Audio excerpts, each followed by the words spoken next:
off maybe. Okay. Sorry, what you are saying is correct, that there are people who are buying this roasted and ground coffee or roasted coffee at 30 pounds or 30 euros in Europe. Because there are some farms in Tanzania, like Karatu, there are 1 or 2 farms whose product is sold at $10, I think, per kilo of green coffee beans, and which is sold in London near Piccadilly at $25 or 25 pounds a kilo. Wow. And really, the way they manage their farms is really, because even during harvesting, they harvest early in the morning when the sun is still rising, and they stop once the sun has just come up. And then they again harvest in the evening, and they just pick up the ripe cherries. And the way they manage their farms and the way they certify the product, it is organic, etc., etc. Then you can get that price. But for general farmers, I mean, 90% of the coffee farmers in Tanzania, 90% of the coffee produced in Tanzania is from smallholders.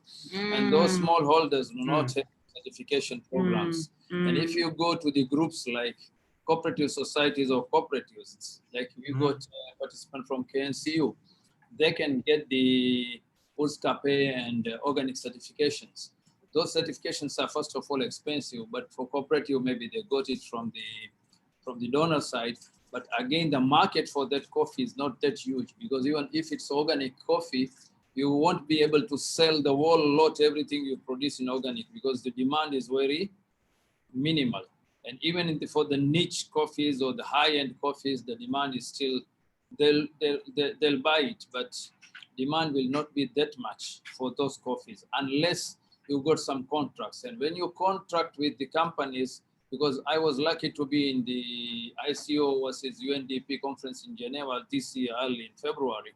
And we had a company which had problems. The companies in Europe, they get problems in sourcing the high quality coffees. So if you do a contract with that company that you will be supplying maybe 2,000 tons of high quality 86 plus or 85 plus percentage on specialty coffee, and then the next year when the season changes, because we got a 3-year cycle, and you get a low crop, and then you say, unfortunately, I got only 500 tons, and then your contract goes away, because those companies now they have to find another company. That's why you find coffees going from African countries. Mostly they pass through the middle companies like Taylor Winch. I think we got one guy from Rafiki here.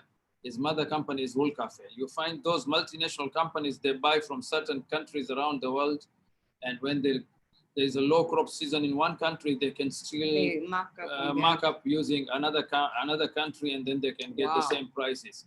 But for traders and roasters from our countries, we still have a long way to go. Even after getting good branding and good advertisement, penetrating the European market is really tough. You go there for first time, you cannot penetrate into a Tesco supermarket. They'll tell you how to pay 2,000 pounds for maybe half a meter of shelf there. And then after 6 months, after 6 months, if you don't sell certain amount, either you go or you keep on paying that amount.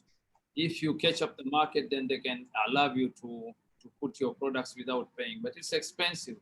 So really marketing and branding is an expensive issue on our side. With this markup program today with ITC training, it's really good, and there are very, very some of educative slides which you put up there, and I was really interested. I feel it's good to be here, although we got some other experiences, but this is the best way forward. So I think keep it up. Thank you very much. Great, thank you very much. Thank you.